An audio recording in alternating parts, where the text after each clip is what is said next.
Donc, bonjour à tous.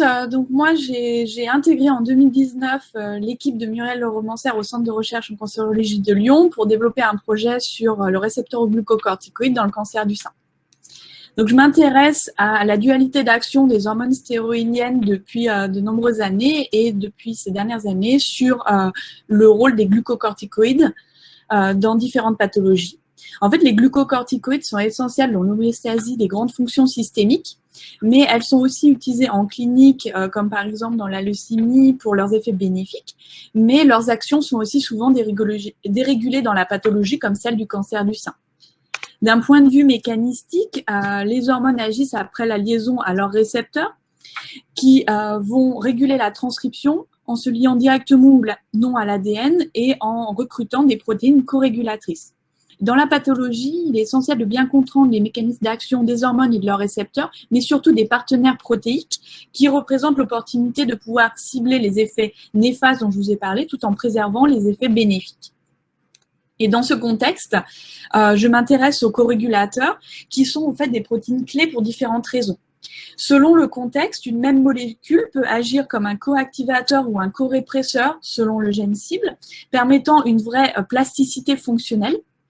Mais les corégulateurs sont aussi souvent associés à des modifications post-traductionnelles, et qui dit activité enzymatique dit potentiel ciblage thérapeutique.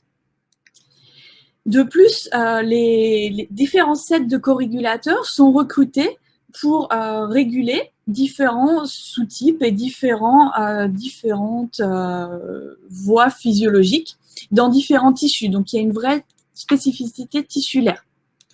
Et enfin, dans une même cellule, donc là, on considère vraiment la cellule, on sait maintenant que le récepteur glucocorticoïde, par exemple, mais ça s'applique à d'autres récepteurs stéroïdiens, peuvent recruter différents sets de corégulateurs pour réguler différentes voies physiologiques.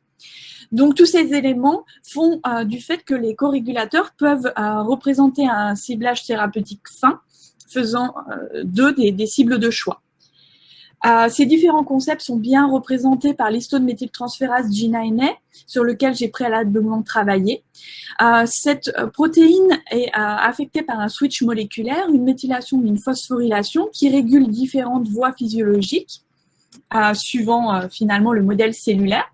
Et dans la leucémie, nous avons pu montrer que de cibler la phosphorylation de G9A via un inhibiteur d'oroakinase permettait de restaurer la mort cellulaire des cellules résistantes.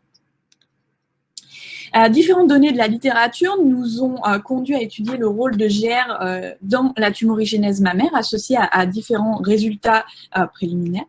Tout d'abord, le récepteur au glucocorticoïde est associé à un mauvais pronostic dans les tumeurs triple négatives.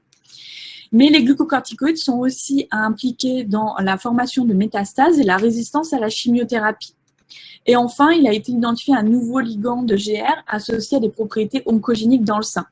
Tout ceci est vraiment problématique puisque les glucocorticoïdes sont utilisés en clinique pour contrecarrer les effets de la chimiothérapie. Cela est réellement problématique si on considère le fait qu'ils permettent une résistance à la chimio et formation de métastases.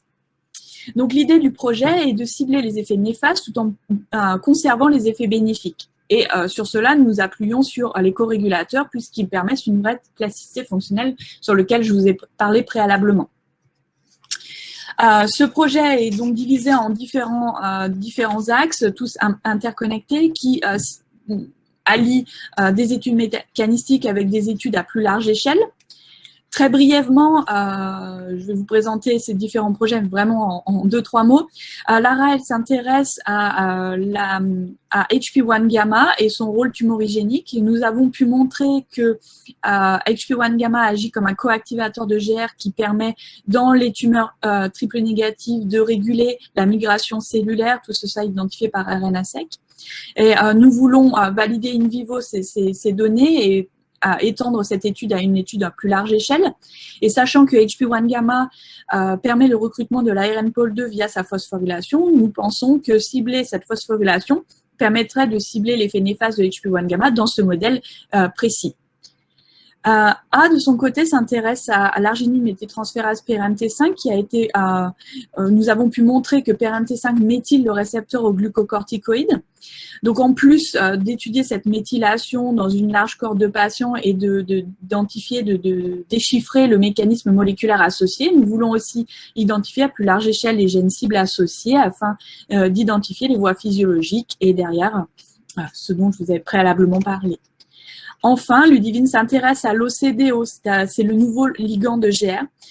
Nos données préliminaires nous poussent à étudier finalement à plus large échelle les sous-types de gènes qui sont régulés par l'OCDO versus les glucocorticoïdes, mais surtout d'identifier les sets de corégulateurs qui sont recrutés par ces deux différents ligands afin de pouvoir vraiment déchiffrer ces mécanismes.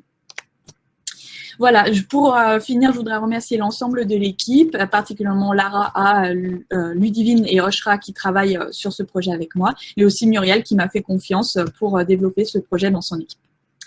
Voilà, je vous remercie pour votre attention. Merci, merci Coralie.